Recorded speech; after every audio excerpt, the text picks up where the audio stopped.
Again, I request professor respected Gopal Krishna Agrawal, please sir आज आप हम सबको संबोधित करेंगे प्लीज।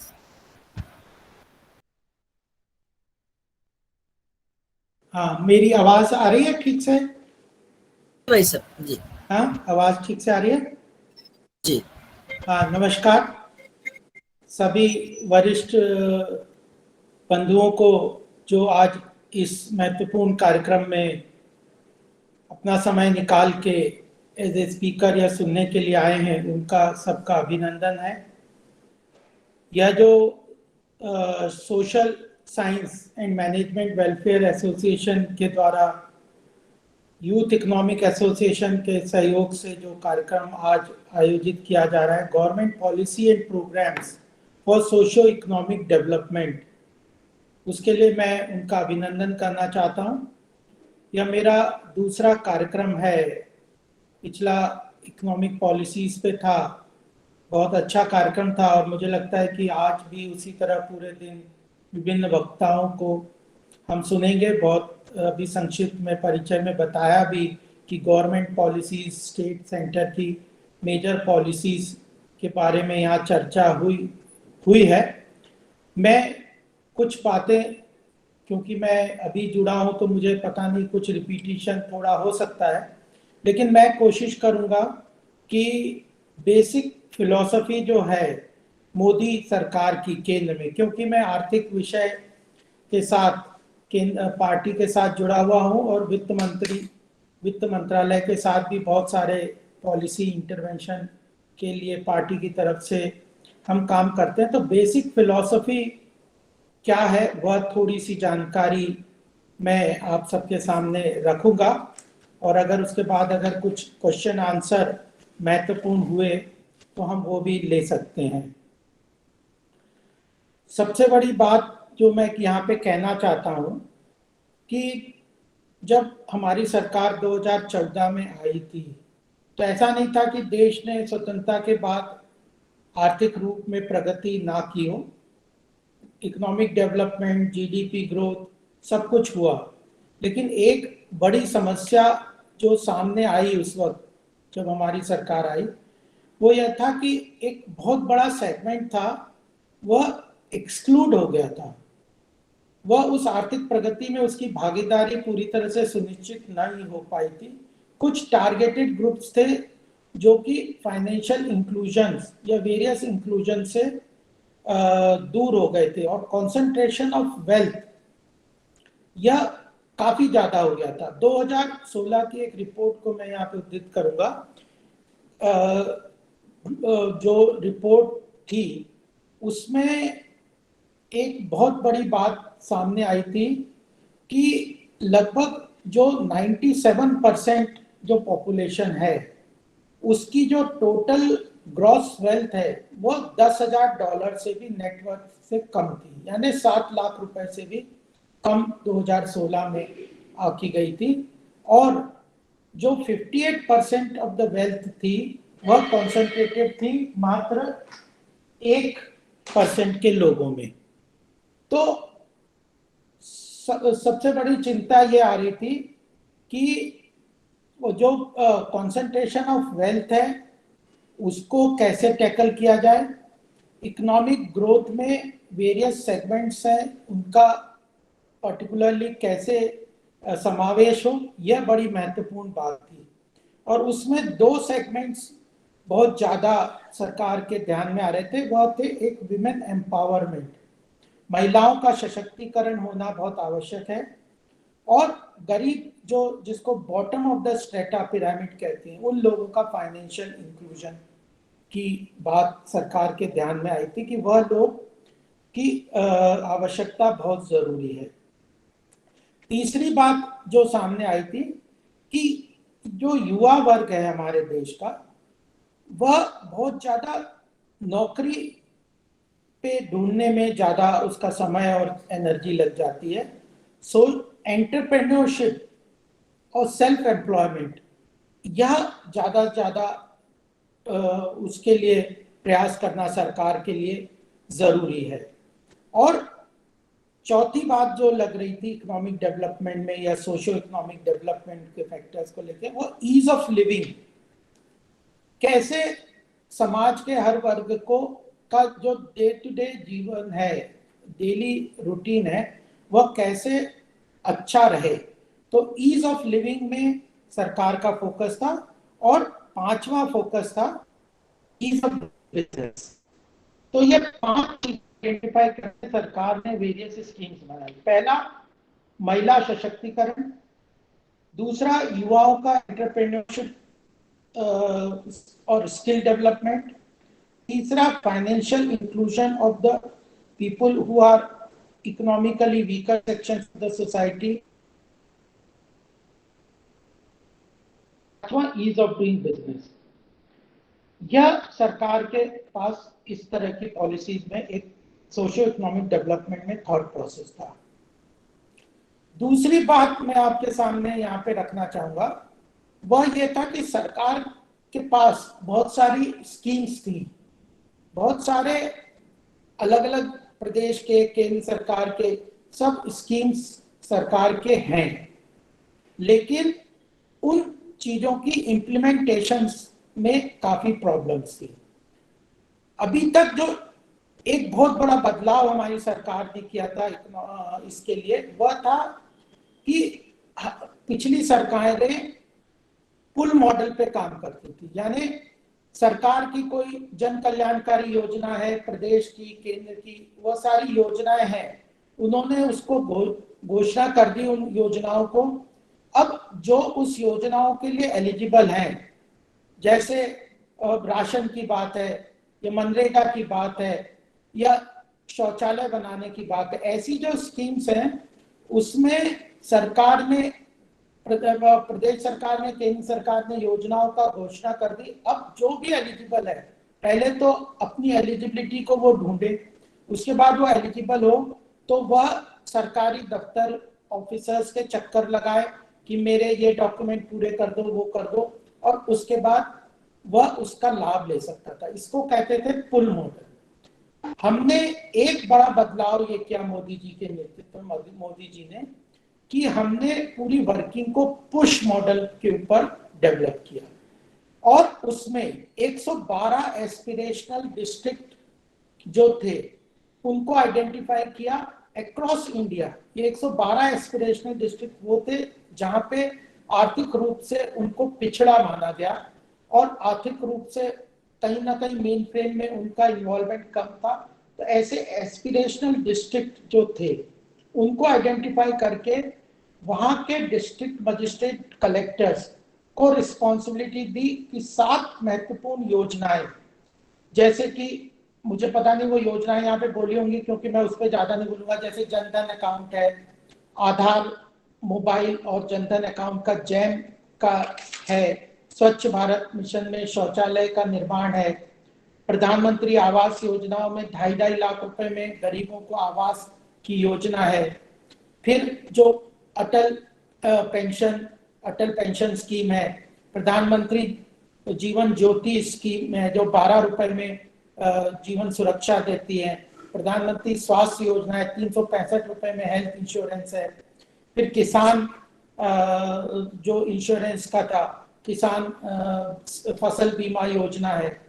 ऐसे 7 महत्वपूर्ण योजनाओं को आइडेंटिफाई करके सरकार ने कहा कि इन 112 एस्पिरेशनल डिस्ट्रिक्ट में कलेक्टर और जो डीएम है उनको अपने क्षेत्र में आइडेंटिफाई कर दें कि कौन कौन लोग एलिजिबल हैं, और अगर वो एलिजिबल लोगों को उन योजनाओं का लाभ नहीं मिला तो उन लोगों को उस योजना के साथ जोड़ने का काम डिस्ट्रिक्ट कलेक्टर की जिम्मेदारी दे दी।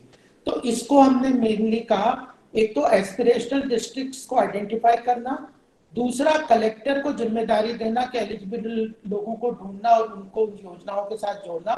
इसको हमने मेजरली कहा पुश मॉडल, यानी ऊपर से सरकार ने घोषणा कर दी और कलेक्टर और एडमिनिस्ट्रेटिव ऑफिसर अपने कमरे में बैठे हुए और जनता धक्के खा रही है और इधर से उधर घूम रहे हैं ऑफिसर्स के पास, उसकी बजाय पुश मॉडल पे काम किया। और इस 112 एस्पिरेशनल डिस्ट्रिक्ट को प्रधानमंत्री ने व्यक्तिगत रूप से मॉनिटर करने की जिम्मेदारी अपने ऊपर ली।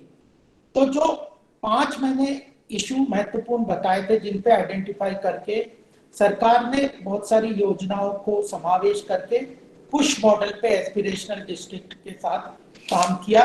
यह बड़ा महत्वपूर्ण काम उसके साथ सरकार ने किया। अब दूसरी बात, जो तीसरी बात मैं आपके सामने कहना चाहता हूँ वो विमेन एम्पावरमेंट में स्वच्छ भारत मिशन है, उज्ज्वला योजना, स्वच्छ भारत मिशन में शौचालय बनाना है, उज्ज्वला योजना में 6 करोड़ लोगों को, महिलाओं को गैस का कनेक्शन देना है, बेटी बचाओ बेटी पढ़ाओ की योजना है, फिर जनधन अकाउंट के साथ फाइनेंशियल इंक्लूजन में महिलाओं को बहुत ज्यादा सपोर्ट मिलता है। इन सारी योजनाओं का बड़ा महिलाओं के ऊपर बड़ा पॉजिटिव इम्पैक्ट हुआ। उनके लिए सबसे ज्यादा इम्पैक्ट तो मेरे व्यक्तिगत रूप से, मैं बहुत जगह गया, महिलाओं ने कहा जब हमारे पास बैंक अकाउंट खुल गया तो हमको अपने आप में इतना स्वाभिमान की भावना आई और हमें लगा कि हम एक इंडिपेंडेंट तरीके से काम करने के लिए सक्षम हो गए। ये अपने आप में बहुत महत्वपूर्ण चीज थी और जिसपे सरकार ने फोकस किया। दूसरा मैं आपके सामने रखना चाहता हूं वह यूथ का स्किल और एंटरप्रेन्योरशिप डेवलपमेंट का काम था। इसमें अटल इनोवेशन मिशन और अटल टिंकरिंग लैब और अटल इनोवेशन लैब जो कॉलेज के लेवल पे जो बनाए थे, उसमें स्किल डेवलपमेंट और लगभग 900 आइडेंटिफाई किए जो वेरियस मशीन्स वगैरह के जो बड़ी बड़ी इंडस्ट्री में आईटीआई के साथ मिलकर काम किया था कि स्किल डेवलपमेंट में जो एम्प्लॉयबल स्किल्स बन जाए। लोग बीए कर लेते हैं, टेक्निकल एजुकेशन ले लेते हैं, लेकिन एक छोटी मशीन चला नहीं पाते, एक किसी इंडस्ट्री में लग जाए तो एक मशीन का ऑपरेशन नहीं हो सकता। तो 900 जो वेरियस सेंटर्स केंद्र सरकार ने खोले स्किल डेवलपमेंट मिनिस्ट्री के अंदर, जहाँ पे अलग अलग बड़ी बड़ी इंडस्ट्रीज में मशीनें लगी थी और उसमें 20-21 3 वीक के कोर्सेज, सर्टिफिकेट कोर्सेज डेवलप किए कि वह एम्प्लॉयबल बन जाए। तो एम्प्लॉयबिलिटी ऑफ जो लोगों की थी वह जरूरी थी। फिर जो अर्लियर स्कूल्स में, कॉलेजेस में अटल इनोवेशन मिशन और टिंकरिंग लैब्स वगैरह के द्वारा जो इंडस्ट्री कनेक्ट था, एजुकेशन और इंडस्ट्री के कनेक्ट में जो गैप है, जो हमारे रिसर्च होते हैं, इवन सीनियर लेवल पे भी देखते हैं कि हमारे यहाँ रिसर्च जो होता है वो इंडस्ट्री के लिए कमर्शियल यूजेबल नहीं बनता, तो उसकी कनेक्टिविटी के लिए सरकार ने बड़े प्रयास किए, जिसमें startup India, stand up India महिलाओं के लिए पर्टिकुलरली था। लेकिन स्टार्टअप इंडिया की जो वेबसाइट है, जो एंटरप्रेन्योरशिप स्किल के लिए सरकार ने काम किया अटल इनोवेशन मिशन के थ्रू, उसमें फाइनेंसिंग भी है, उसमें जो उनके लिए कैसे हैंड होल्डिंग है, किन तरह के पीएसयूज को सरकार ने कहा कि आप अपने यहाँ पे जितने भी लगभग 600 के करीब पीएसयूज हैं, उन सबको कहा कि आप अपने यहाँ पे जो प्रोसेस प्रॉब्लम्स हैं, जो प्रोडक्ट प्रॉब्लम्स हैं, उनको अपनी वेबसाइट पे डालिए। जो लोग उसमें रिसर्च करके प्रोडक्ट या प्रोसेस डेवलप करेंगे उनको आप फंडिंग करिए और उनके लिए परचेज एग्रीमेंट साथ में उनके लिए सपोर्ट दीजिए, ताकि इनोवेशन हो, इंडस्ट्री कनेक्ट हो और सॉल्यूशन बेस्ड काम हो। तो ये स्टार्टअप इकोसिस्टम, इसमें मुद्रा लोन भी मुद्रा लोन के साथ भी जोड़ा। ऐसे एंटरप्रेन्योरशिप के कई काम सरकार ने किए। तीसरा, हम लोग बहुत अच्छी तरह जानते हैं कि फाइनेंशियल इंक्लूजन में, जनधन अकाउंट में डायरेक्ट बेनिफिट ट्रांसफर के थ्रू सरकार ने एक मेजर रिवॉल्यूशन की तरफ से काम किया। 35 से 38-39 करोड़ लोगों के बैंक अकाउंट इतने 4-5 साल में खोल दिए, जिससे कि डायरेक्ट बेनिफिट ट्रांसफर के द्वारा सरकार की योजनाओं का कल्याणकारी प्रभाव, जो पैसा ट्रांसफर है, सीधे उनके बैंक अकाउंट में जाए। अभी रिसेंट में एग्जांपल देना चाहता हूं कि पंजाब में किसानों को जो एमएसपी पे खरीद होती थी, वह बहुत दिनों से पंजाब सरकार कई बार डेटा नहीं दे रही थी कि किसानों के सीधे बैंक अकाउंट में कुछ कॉन्फ्लिक्ट हो रहा था केंद्र और प्रदेश का, तो नहीं दे रहे थे। लेकिन सरकार ने प्रेशराइज करके अभी उनके अकाउंट सारे डिटेल ले लिए और इस बार का एमएसपी का खरीद का पैसा सीधे किसानों के अकाउंट में पंजाब में भी ट्रांसफर हुआ। इससे बहुत ही लोगों को लाभ हुआ। मैं मध्य प्रदेश में खंडवा में मेरे परिवार के बहुत लोग रहते हैं। मैं एक बार विदिशा गया था जब मध्य प्रदेश का इलेक्शन हो रहा था उसके पहले। तो एक वहाँ पे इलेक्शन के पहले मुझे इंदौर में मेरी जिम्मेदारी थी, पार्टी ने दी थी, मैं 1-1.5 महीने वहाँ रहा था। तो उसमें विदिशा में एक बार प्रवास हुआ। तो उस वक्त किसानों के बीच में बैठा था, तो किसानों ने अपनी बड़ी समस्याएं की, बड़ी समस्या बात करने लगे थे, ग्रुप में बैठे थे, ये नहीं करा सरकार ने, वो नहीं किया, ये किया, कई तरह की समस्याएं।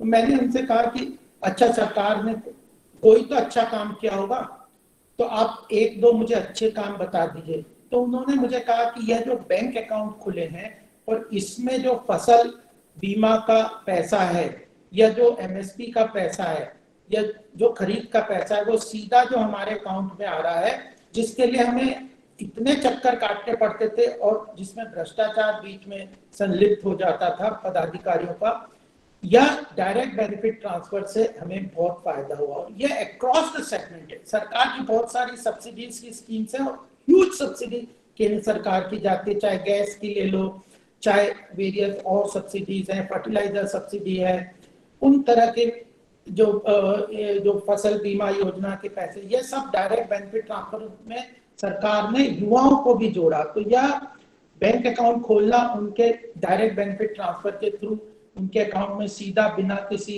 इंटरमीडिएटरी के पैसे जाने ने फाइनेंशियल इंक्लूजन में उनको बहुत हेल्प किया। फिर जो किसान क्रेडिट कार्ड भी थी, उस तरह के भी स्कीम्स के द्वारा बहुत सरकार के योजनाओं के द्वारा फायदा हुआ। और अभी किसान सम्मान निधि के अंदर जो 6,000 रुपया 82 करोड़ किसान 82,000 करोड़ सरकार ट्रांसफर कर चुकी है, वह अपने आप में बड़ा एग्जाम्पल है। मनरेगा का पैसा जा रहा है और भी कई तरह की योजनाओं का सीधा पैसा उनके अकाउंट में जा रहा है।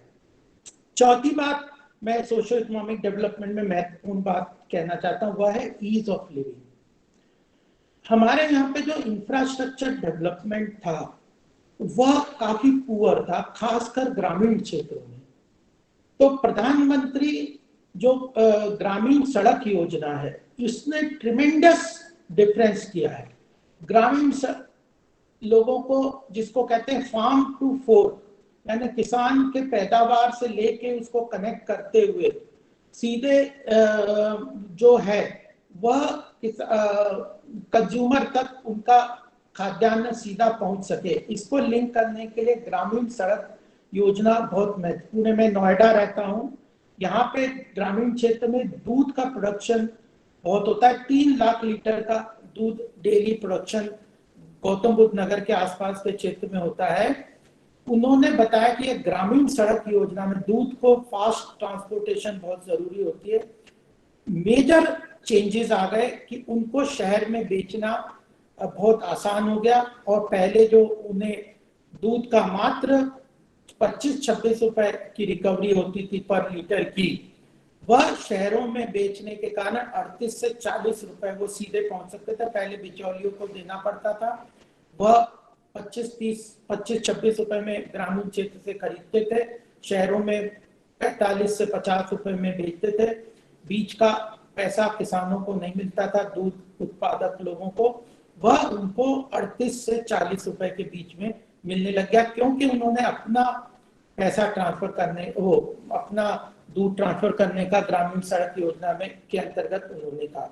दूसरी महत्वपूर्ण बात मैं बताना चाहता था कि खंडवा के पास है पंधाना, जहाँ पे हमारा गांव है, उसी के क्षेत्र में, वहां पे मैं एक बार गया तो प्रधानमंत्री आवास योजना ने मध्य प्रदेश में तो खासकर मैं उज्जैन, इंदौर, भोपाल, जबलपुर और ये विदिशा, इन क्षेत्रों में, ग्रामीण क्षेत्रों में घूमा हूं इलेक्शन के लिए। 2.5 लाख रुपए में जहां झोपड़ियां थी, 4-5 साल में बड़ा बदलाव हमने देखा। और भी जगह पे नॉर्थ ईस्ट के नागालैंड, मणिपुर, आसाम, त्रिपुरा, इन सब स्टेट्स में भी काफी घुमा हूं ग्रामीण क्षेत्र में। 2.5 लाख रुपए के लोगों ने प्रधानमंत्री आवास योजना के तहत बड़े अच्छे मकान बना लिए हैं। और सरकार के ये जो नॉर्थ ईस्ट को जोड़ने के लिए एयरपोर्ट, 100 से अधिक एयरपोर्ट बनाने के, छोटे छोटे एयरपोर्ट की योजना है, सड़क और ब्रिजेस बनाने की योजना है। तो इंफ्रास्ट्रक्चर के ऊपर सरकार ने बहुत महत्वपूर्ण खर्चे का प्रावधान भी किया है। और इसके कारण लगभग जो सरकार की अब ये नेशनल इंफ्रास्ट्रक्चर पाइपलाइन के अंतर्गत जो योजना है कि हम लगभग 7,500 प्रोजेक्ट अलग अलग क्षेत्र में बनाएंगे।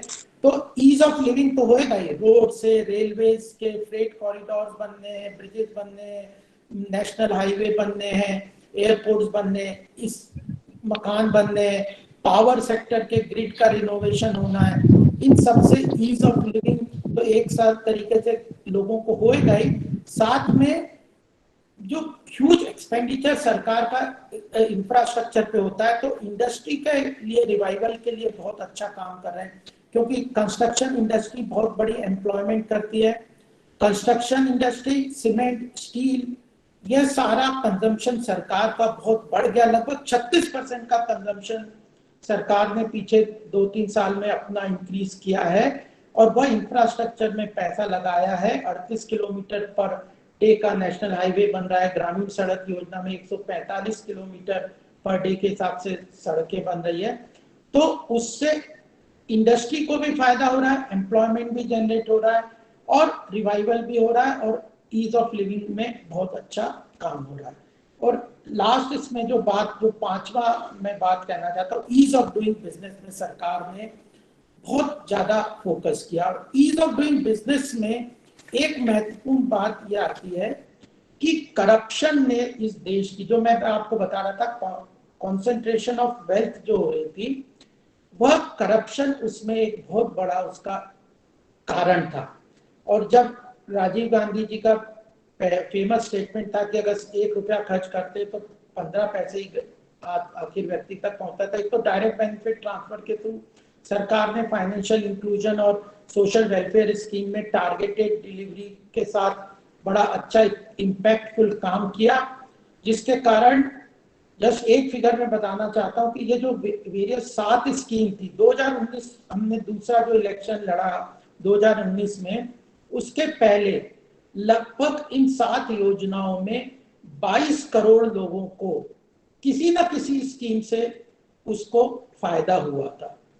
तो 22 करोड़ लोगों को सीधा बेनिफिट मिला, उन लोगों ने उसके साथ बिना किसी लीकेजेस के उनको फायदा मिला, और केंद्र सरकार का भी साथ हुआ। तो इंडस्ट्री के लिए भी ईज ऑफ डूइंग बिजनेस में करप्शन बहुत बड़ी प्रॉब्लम थी, उसके ऊपर भी सरकार ने काले धन के ऊपर बहुत मजबूत कुठाराघात किया। इसने एमएसएमई सेक्टर को लेके, छोटे मझले उद्योगों को लेके और उनके लिए बड़ा काम किया, और उसमें कई सारे 2014 से लेके अभी तक बहुत महत्वपूर्ण बदलाव किए, जिसने एक पूरा बिजनेस इकोसिस्टम चेंज कर दिया है।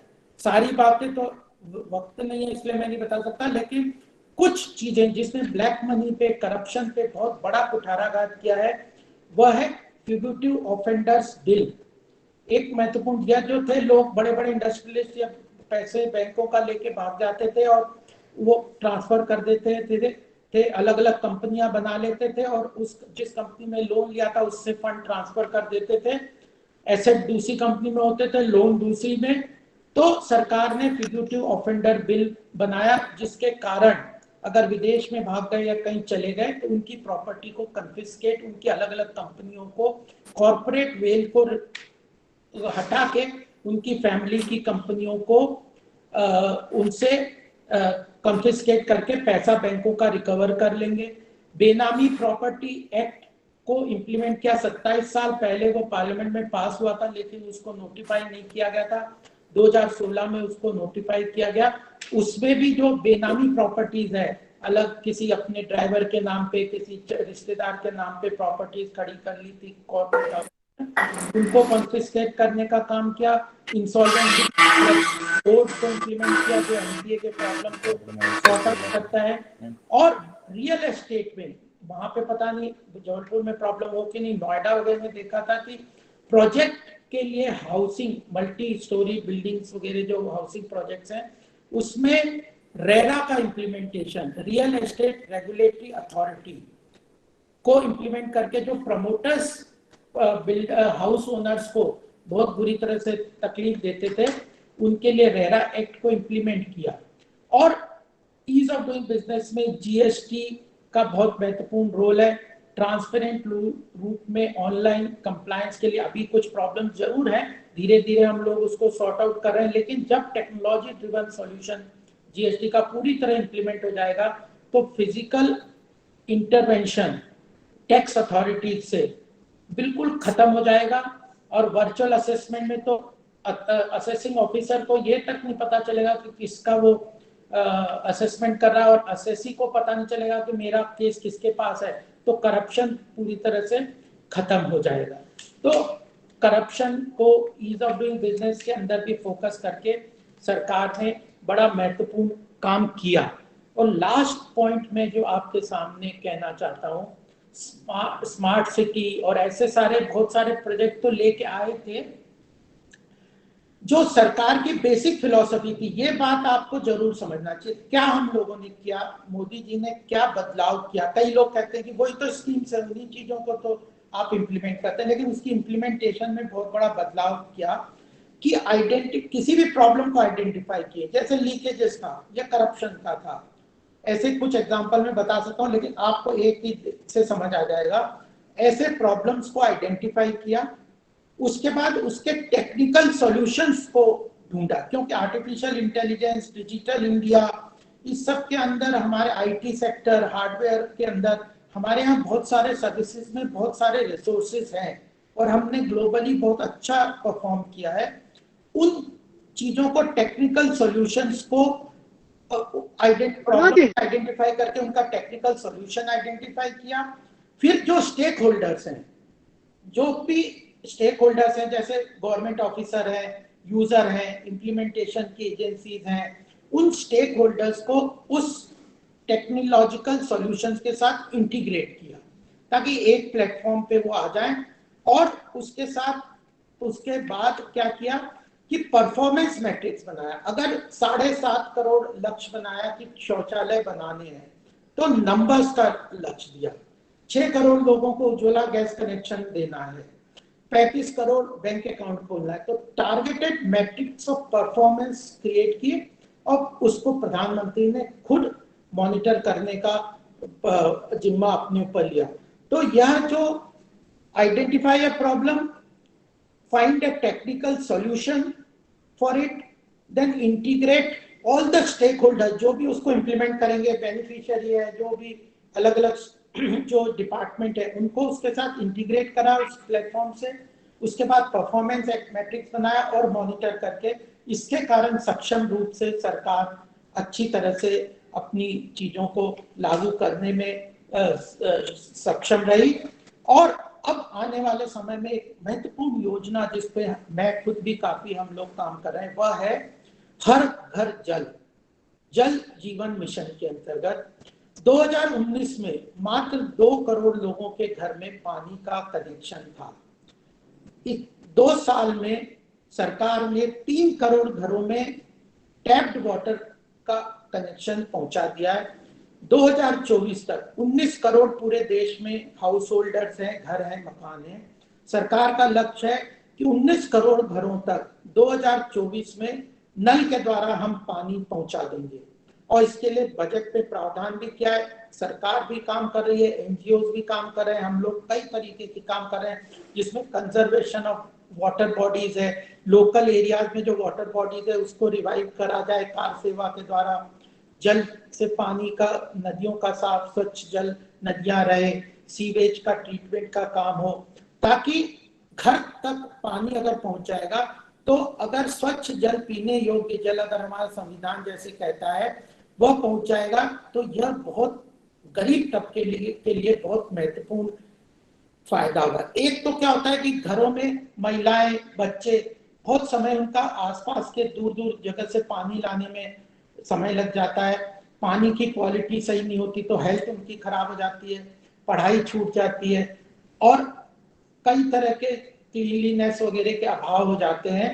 और इकोनॉमिक डेवलपमेंट के लिए भी पानी का पहुंचना व्यक्ति के लिए बहुत महत्वपूर्ण है। तो यह एक बड़ी योजना सरकार तेजी से लेके चल रही है, जिसको पर्सनली पूरा मॉनिटर किया जा रहा है। 19 करोड़ लोगों को, 19 करोड़ घरों में जब स्वच्छ जल बन जाएगा, 65 साल 70 साल 68 साल में 2 करोड़ घरों में पानी गया, 2 साल में 3 करोड़ घरों में पानी गया, 2024 तक 19 करोड़ घरों में सब जल नल से पानी पहुंचाएगा, उसके लिए फंडिंग वगैरह सब हो जाएगी। तो बहुत बड़ा एक बदलाव देश में जल के क्षेत्र में आने वाला। और आप ग्लोबल डॉक्यूमेंट्स रिसर्च देखेंगे, मेरी अभी एक पुस्तक भी पब्लिश हुई है पानी के ऊपर, ब्लूम्सबरी ने पब्लिश की है, मैं बस आपके सामने रखा हूँ, water an element of life, price sensitivity and consumption by the marginalised. गरीब लोगों को कैसे सरकार पानी पहुंचा सकती है और प्राइसिंग का कितना इम्पैक्ट होता है कंजर्वेशन, और उस पर बड़ा डिटेल स्टडी किया है। तो जल के ऊपर बहुत सारा काम कर रहे हैं। और लास्ट बात कह के मैं ये अपनी बात को खत्म करना चाहता हूँ कि पेंडेमिक में भी सरकार ने आत्मनिर्भर भारत के अंदर फिस्कल स्टिमुलस में समाज के हर वर्ग के लिए बहुत ध्यान देके काम किया, और उसके कारण एमएसएमई सेक्टर, कल भी सरकार ने, प्रधानमंत्री ने, जिसमें आज स्वागत किया है कि शॉप ओनर्स, रिटेल ट्रेड, इनको भी एमएसएमई के अंदर कैटेगराइज कर दिया है, ताकि इनको जो चीप लोन मिल जाए, इनको जो इजी कोलेटरल फ्री लोन मिल जाए काम करने को, दोबारा स्टार्ट करने को। तो एमएसएमई पे एंटरप्रेन्योरशिप के लिए सरकार बहुत ज्यादा फोकस कर रही है। और आत्मनिर्भर भारत पैकेज में पीएलआई को लेके और भी सब चीजों को लेके समाज के, जैसे एफपीओ है, फार्मर्स प्रोड्यूसर ऑर्गेनाइजेशन है, इसने बहुत बड़ा बदलाव सरकार ग्रामीण क्षेत्रों में अर्निंग के लिए काम कर सकते हैं। और 10,000 एफपीओ में सरकार 15 लाख का तो सीधा सब्सिडी दे ही रही है, और भी टोटल सब्सिडी और वो सब मिला के फार्मर्स प्रोड्यूसर ऑर्गेनाइजेशन, ताकि फार्म पे ही वो वैल्यू एडिशन काम करें, फूड प्रोसेसिंग इंडस्ट्री लगा सकें, और स्टोरेज, कोल्ड स्टोरेज बना सकें, और अच्छा डेवलपमेंट इक्विपमेंट लगा सकें एग्रीकल्चर सेक्टर में। तो फार्मर प्रोड्यूसर ऑर्गेनाइजेशन एक बड़ा रिवोल्यूशन करेगा, जिसमें 40 लाख रुपए तक का सब्सिडी इन सबको है। कोऑपरेटिव का एक नया मॉडल है, उसको टैक्स बेनिफिट भी है। इस पे भी हम, मुझे लगता है ग्रामीण क्षेत्र में आप लोगों को काम करना चाहिए, कर सकते हैं। तो ये बहुत सारे बदलाव सरकार कंटिन्यू कर रही है, आगे भी करती रहेगी। और मुझे लगता है कि जब प्रबुद्ध वर्ग जब जिस बात के लिए समझदारी के साथ जनता के पास उसको समझाने के साथ काम करता है, तो बड़ा बदलाव आता है। एक बात मैं ये कह रहा हूं कि 1991 रिफॉर्म्स के लिए बहुत महत्वपूर्ण माने जाते हैं, 30 वर्ष उसके अभी हुए हैं, और वह रिफॉर्म्स, इकोनॉमिक रिफॉर्म्स में देश की अर्थव्यवस्था को बहुत तेजी से लेके इकोनॉमिक डेवलपमेंट किया, और अच्छा एक पीरियड माना जाता है। उसमें भी 3 रिफॉर्म्स उस वक्त नहीं हो पाए थे, वह थे agriculture sector reforms, labour reforms और लैंड रिफॉर्म्स। यह तीनों फैक्टर्स ऑफ प्रोडक्शन बहुत महत्वपूर्ण हैं, और ग्रामीण क्षेत्र के विकास के लिए तो एग्रीकल्चर सेक्टर रिफॉर्म्स है। तो सरकार इसके लिए बहुत पॉलिटिकल कैपिटल स्पेंड करना पड़ता है, लीडरशिप को बड़ा विल पावर चाहिए। इतना बड़ा रिफॉर्म 1991 में हुए थे, लेकिन ये तीनों सेक्टर उस समय की सरकार के सामने थे, लेकिन वह हिम्मत नहीं कर पाए इन 3 सेक्टर्स को रिफॉर्म करने के लिए। मोदी जी ने, हमारी सरकार ने इस बार इन तीनों सेक्टर्स में काफी रिफॉर्म्स रहा। एग्रीकल्चर सेक्टर पे तो खूब चर्चा हुई रही होगी, फिर लेबर रिफॉर्म्स के 3-4 कोर बनाए हैं, ये भी काफी, चाहे उसमें पीएफआई, ईएसआई वगैरह की भी बेनिफिट है, फॉर्मलाइजेशन के तरफ भी जा रहा है, काफी चीजें वह भी है। और लैंड में digitization of land records, then ownership को क्लियर करके लैंड के ट्रांसपेरेंसी लाने का भी सरकार बहुत काम करे। तो यह 3 रिफॉर्म्स भी साथ में लेके तो सरकार बहुत महत्वपूर्ण तरीके से काम कर रही है। सोशियो इकोनॉमिक डेवलपमेंट में एक बड़ा बदलाव आने की संभावना, उसी का कारण है कि एफडीआई भी इतना आ रहा है, ग्लोबल इंडस्ट्रीज, एमएनसीज जो है भारत में इतना इन्वेस्टमेंट करने को तैयार है। पेंडेमिक आ गया, एक बहुत बड़ा हमारे सामने चैलेंज आ गया, जिसने बहुत सारी गतिविधियों को रोक दिया, लेकिन उससे भी अभी हम अच्छी तरह से निकल रहे हैं। मैं ये मानता हूं कि pharmaceutical industry can be a global leader. India can act as a global leader in the pharmaceutical industry.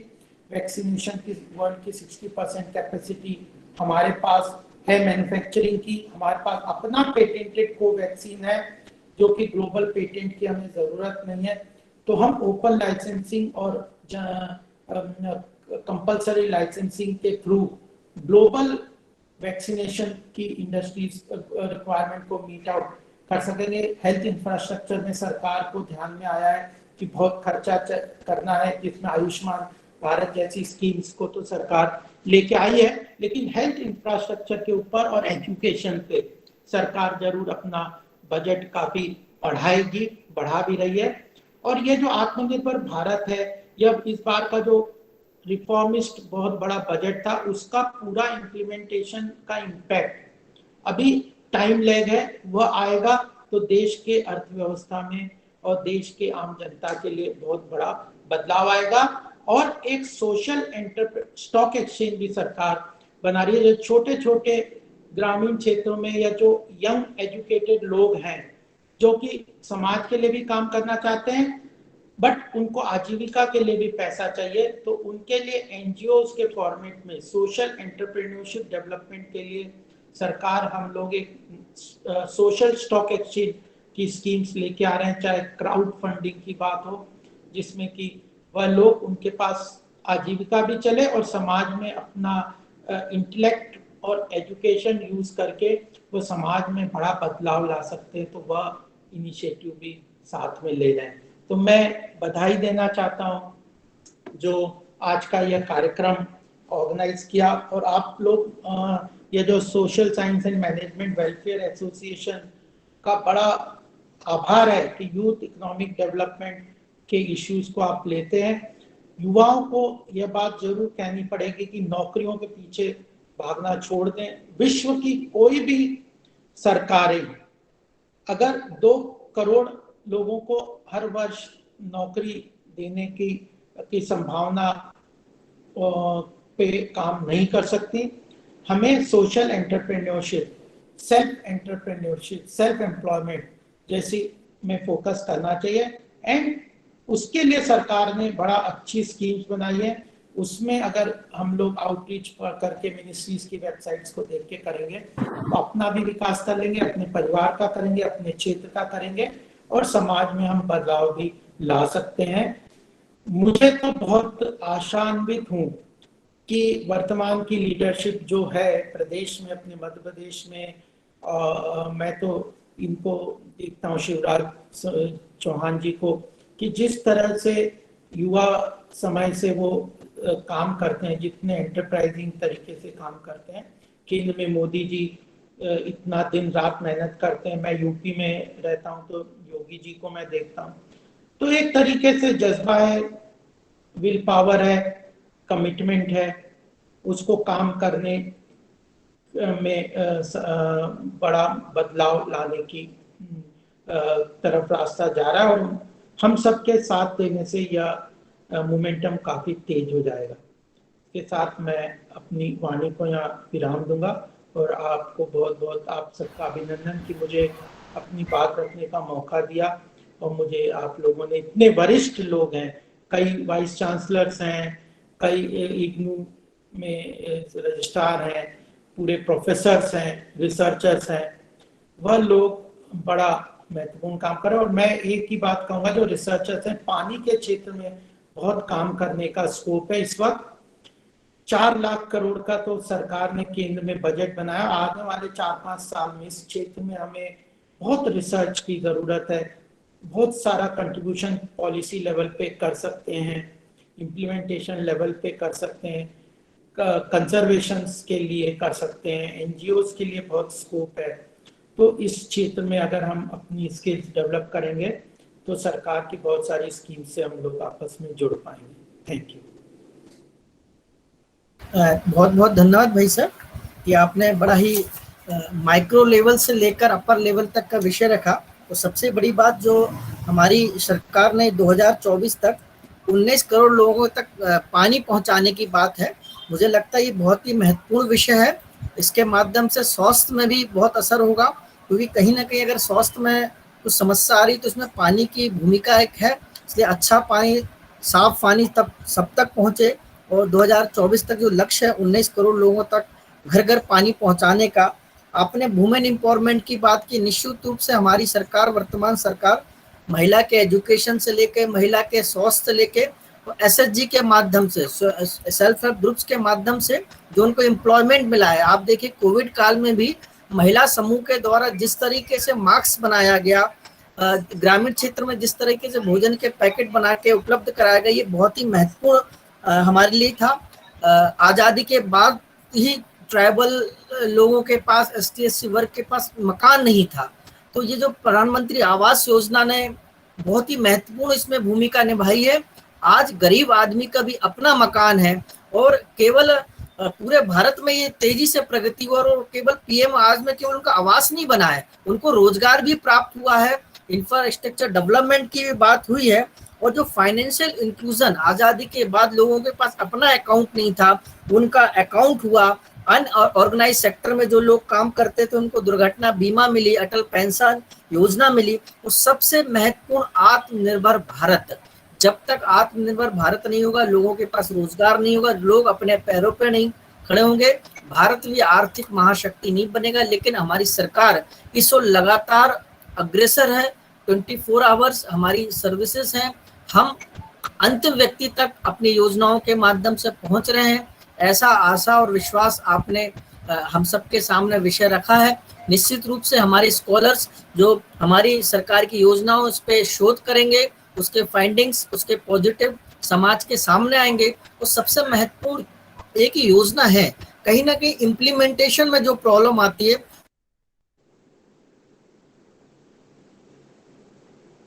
Mute हो गए आप, म्यूट हो गए गोविंद जी, आप म्यूट हो रहे हैं। इस पूरे भारत में हमारे मेंबर्स हैं, यूनिवर्सिटी लेवल पर, कॉलेज लेवल पे मेंबर्स हैं। यूथ इकोनॉमिक एसोसिएशन हमारा काम करता है वुमेन एम्पावरमेंट के लिए। हमने वुमेन सेल बनाया हुआ है, और हम शासकीय योजना, हमारा मूल उद्देश्य है socio economic development of nation. हम जितने भी कार्यक्रम करते हैं, चाहे वो टूरिज्म को, चाहे वो एग्रीकल्चर डेवलपमेंट हो, चाहे सस्टेनेबल डेवलपमेंट हो, हमारा मूल उद्देश्य है कि हमारी स्टेट गवर्नमेंट की योजना, हमारी सेंट्रल गवर्नमेंट की योजना जन जन तक पहुंचे। जैसा दीनदयाल जी उपाध्याय कहते थे, अंतिम व्यक्ति को उसका लाभ होना चाहिए। इसी कार्य को हम सब कर रहे हैं, और ऐसे समय में आपका मार्गदर्शन हमारे लिए बहुत ही महत्वपूर्ण है। हमारे इस ग्रुप में बहुत से प्रोफेसर जुड़े हैं, ये विषय वो अपने स्टूडेंट्स तक लेके जाएंगे, और जब जन जन तक यह विषय जाएगा, निश्चित रूप से भारत आर्थिक और सामाजिक रूप से सशक्त